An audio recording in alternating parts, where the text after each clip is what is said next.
Keep walking. What? I want you to walk that way.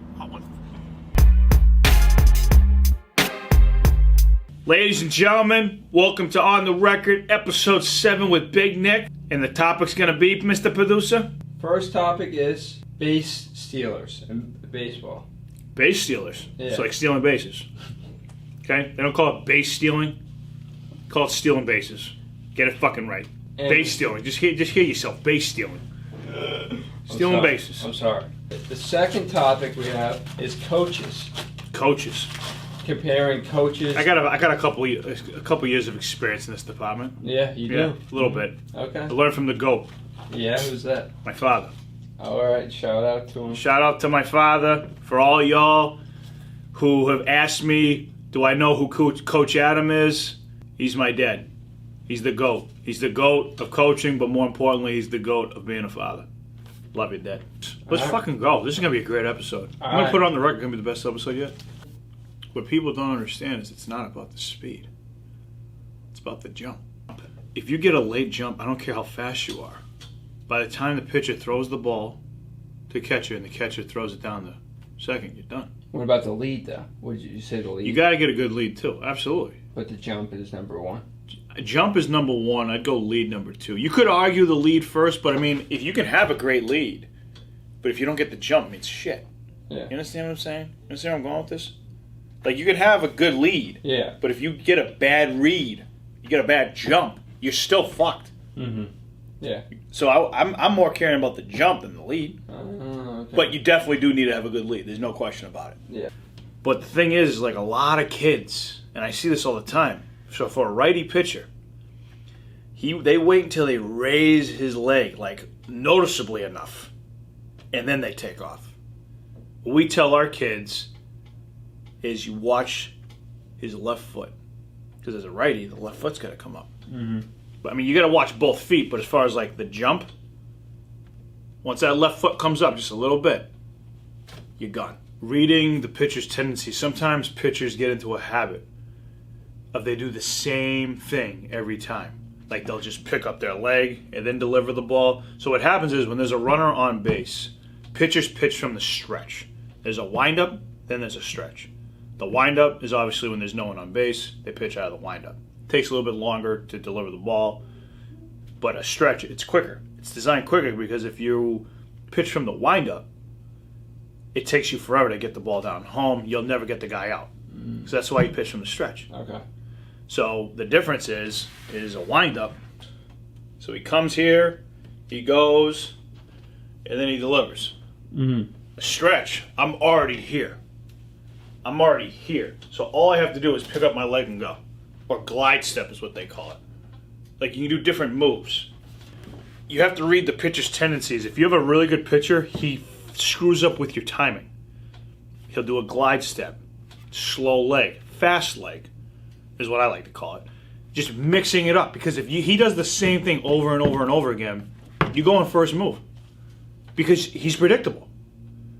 If the guy does the exact same thing every single time, take off. But if he mixes it up, then you gotta just feel him out. Okay. But again, it goes back to that foot. If you're gonna go, you gotta go on first move. Even if it's a glide step, if it's a quick move, a fast move, if coach gives you the steal sign, and this guy does have multiple moves, you gotta go on first move. If you wait, you're done. I mean, if you have a half-decent catcher, especially a damn good catcher, he'll definitely get thrown out. Yeah. But, I mean, the ball goes faster than anybody runs. Yeah. So it's timing. Okay. Just like hitting, it's timing. Yeah. How fast can you pick up his tendencies? Best base stealers of all time. Ricky Henderson. Ricky Henderson? Ricky Henderson. Okay. And the thing that was beautiful about Ricky Henderson wasn't just that he was so fast. He was so smart. What about right now? Right now, you got to go with Billy Hamilton. I mean, the guy stole like 60 bases in 1 year. Obviously, if we're talking about coaches, who do we have to start off by talking about? She fucking talk about my father's what she's talking about. I understand. He's a fucking legend. I do. He's been coaching for fucking 40-something years. He's won state titles. He's won national championships. And more importantly than all that shit, Casey, he's impacted numerous kids' lives. Numerous. There's kids that he coached 10, 12 years ago that still say that he's one of the most influential people that's ever been in their life. You know, like I said, I mean, you ask any... Speaking of the GOAT. Hello? What's up? Hey, didn't mean to bother you, but we're doing a little segment right now and on the record, and the topic we're talking about today is what makes a great coach. So I didn't know if you just wanted to say like one or two things really quick, if you wouldn't mind just giving your top 3 coaching tips. Top 3 quickly. Understanding each kid's strengths and weaknesses. How to put a team together. How to put a coaching staff together, and what buttons, I guess, how to push on kids to make them understand where they're at, what they can do, and it's not all about you're defined in the moment, but you're more defined about your effort, I guess. I guess quickly that's what I could hit on as far as that goes. Making a difference in each kid's life is the most important thing you can do, and affect them in the best positive way that you think you can do it. And over the years, the kids affected me a lot more, making me a better man and a better coach than I have done with kids. So I'm thankful that God has put me in that role to do that. So I've been around great coaches, I've been around great players, and I've just had the opportunity just to do a few things, and it's worked out pretty well. Like I said, Dad, really appreciate it. I know you're busy at work, but appreciate you taking a couple minutes to do this. And at some point in the later on in time, we want to do a segment in person, so we'll figure that one out. So Sounds good. All right, love you, Dad. No, you got to go. Love you too. Bye. Right. If you don't win, why do you think coaches get fired? Because their teams don't win. Yeah. This is different because he's coaching kids. Like, he's not going to get fired because he loses. Because we've lost a lot of games. You know what I'm saying? Mm-hmm.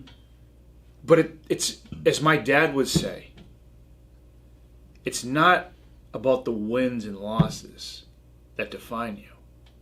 It's about how you played that game that defines you. Did you leave everything on the field? Did you think of every case scenario?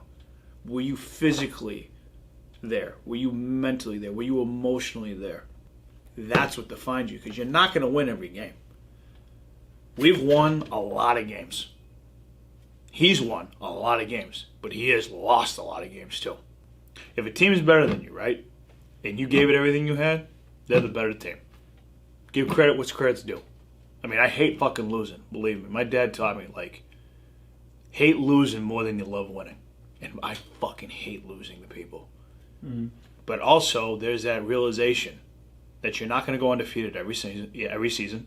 This year, our 14s that I just finished the season with, before the season started, now this is before COVID and shit came out, we told the kids that if you put everything together, you are the most talented team that we've ever had at 14. And we have had some damn good 14-year-old teams. Damn good. But we said with the combination of pitching, the combination of hitting, the combination of depth, we thought this was going to be the best 14-year-old team we've ever had.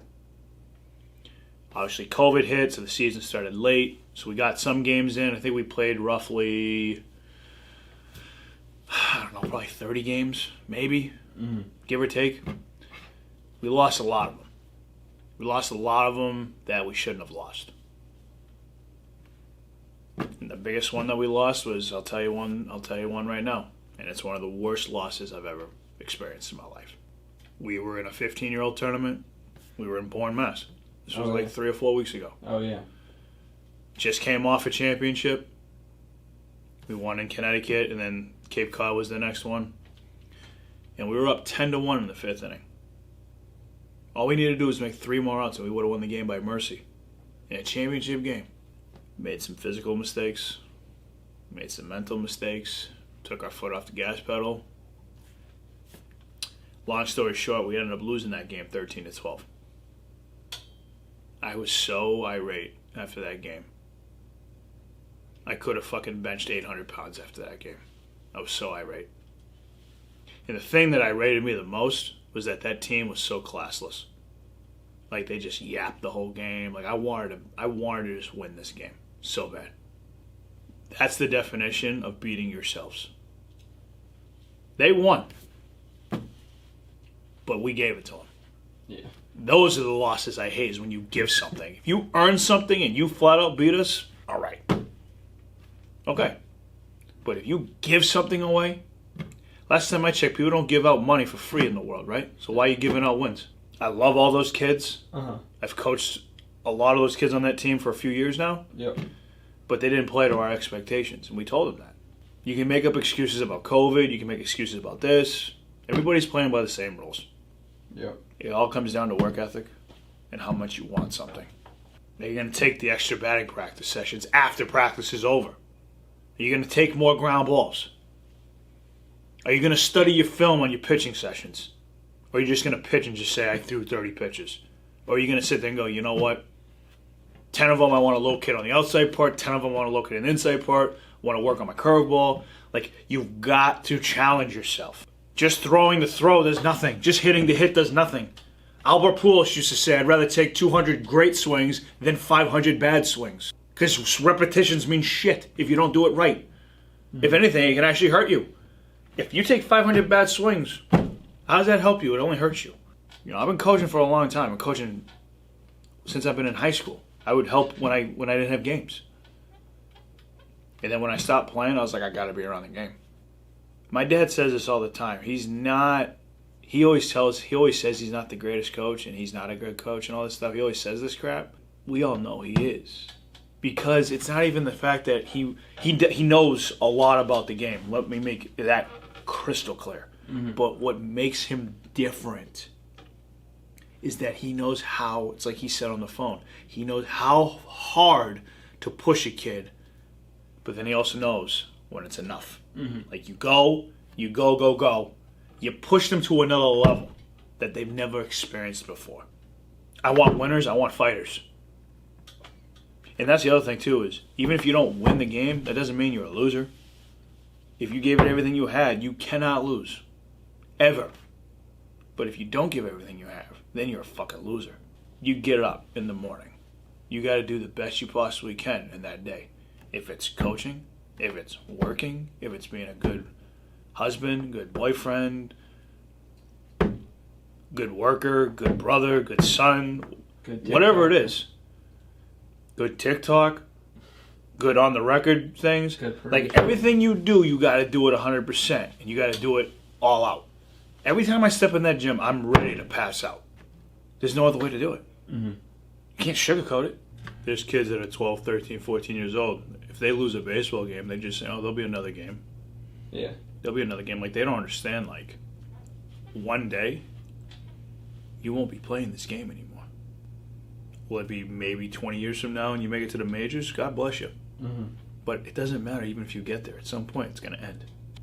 It's kind of hard for 12-year-olds, 13-year-olds, 14s, 15s. Like, it's hard for them. Like, they don't understand because they're so young. They're like, oh, there's another game. Yeah. But, like, to me, like, every game's the game. Then a lot of the kids I played with, like, I always played the game like it was my last game. Like, my dad always told me, like, never take it for granted. And I trained like a motherfucker. I was never the most talented baseball player. Never. I was born with great size. And when I was younger, I could run like a fucking deer. But as far as like hitting and stuff, I had to work at it. And I worked and I worked and I worked and I worked. Someone who works for something is going to beat the guy who's got the talent any day of the week. Mm-hmm. Yeah, it just comes down to the whole self-discipline thing and working hard. Comes to your willpower too. Yeah. And if you have it, you could be a very scary human being. Yeah. But if you don't have it, you're just like another scrub.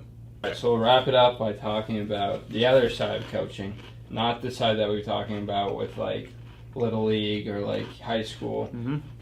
Now we're going to talk about where winning does matter. Yeah, when it matters more. When you get paid for it. Like, where does the coaching differ when it comes to the big stage, like college football or professional sports? Winning talks. The reason why Nick Saban is because he wins. You think of the great coaches. What do you think of Casey? You think of them winning. How they get a team together and win year after year after year. The coaches that don't, they don't last. Don't get me wrong. There's fun, like you gotta have a team camaraderie and shit. But at the end of the day, in that league, you gotta win. Yeah. If you don't win, you get fired. Yeah. That's why Rex Ryan kept getting fired, because he didn't win. Everything that leads to a game, that's where you win. You go and play the game. But where you win is all the homework you do before the game. That's what's different about great coaches and average coaches, is how much work do they put in. They say Bill Belichick stays at Gillette until like 12 o'clock at night. He's there at like 5 in the morning. They say he's on the treadmill walking, and he's watching film as he's walking on the treadmill. They say he'll be eating. He's watching film. That guy, I bet you, watches more film than we do hours of work in a week. That's why he is who he is, because he puts the work in. He works his fucking ass off. Mm-hmm. He wants to go down as the greatest NFL coach of all time and the best coach ever. He'll do it. He's going to beat Shula. He ain't retiring until he does. Probably get there in 4 years if he keeps up the pace that he's at. And he's like 40-something wins behind him. Getting the most, it's like my father said, getting the most out of players. How many guys are undrafted that become stars for the Patriots? How many guys are drafted 5th, 6th, 7th rounds that become stars? Tom Brady? Yeah, so how does he see that? Because he sees something that people, but this is what defines great coaches to average coaches. Yeah, do you think he was born with that? You're born with it, but you're raised with it. His father taught him a lot. Okay. Like, you got to have that instinct. Like, you see something. Yeah. Not to get off top, but I will. But, like, if you were to say to 1,000 people that Amazon stock is going to go through the roof, I bet you 990 of them would have said you're out of your fucking mind. Mm-hmm. But there's 10 of them. And, again, this is a little different because stocks, obviously it's a gamble. But you got to have some kind of instinct or some kind of, like, I mean, there's definitely some luck to it. I'm not questioning that. So I know this is a little off topic. But you kind of getting where I'm getting. Like there's guys, there's investors that get it. And it's because of their homework that they do, their research that they do. Now, it doesn't mean it's always going to pan out. But it's about preparation. What a fucking episode. Well, I hope you enjoy this episode, because I'm telling you right now, I told Casey before this episode started that this is going to be the best on-the-record episode so far. And I want to thank my dad for taking the time. I know he's a very busy guy at work to answer a couple of our questions. And I'm definitely going to get him in here at some point to do a face-to-face conversation with him about coaching and mental adversity. Because if there's a guy out there that knows about adversity, it's my dad. My dad, he'll never talk about it. He isn't like that. But the things that my father has went through in his life physically, mentally, and emotionally, like, are incredible. Yeah, let's answer some questions. Do you think a surprise team will win the World Series? Yeah. You know what that surprise team will be? The Tampa Bay Rays. If you're from a state that doesn't have a sports team in certain leagues, should they like the team nearest to them, or should they pick a random team to root for? Example, I'm from Indiana, and I'm a Colts Pacers fan since there's no MLB team in Indiana. People are usually Cubs or White Sox fans, and I'm a diehard Cubs fan and always will be. That's a good question. There's definitely people that aren't from places that have every single team. So I would say that it's the closest one. But I mean, if your family was like rooting for a team for a while, like let's just say your dad was a Dodger fan or a Phillies fan or something, whatever, I know it's just brought down to you, then I get that. But as long as you stick with one team, then you're good. That was from Ethan. Good question, Ethan. I give a huge shout out to Dad. So, but yeah, enjoy the episode and let us know what you think. Like, subscribe, ask any questions, and we'll catch you next time. Check us out on Instagram. Our Instagram name is Lumberland_Co. Lumberland_Co. Follow us on Twitter. The Twitter name is Lumberland_Co. Lumberland_Co. No underscore. Podcast on Spotify. Check it out on the record and everywhere you find podcasts.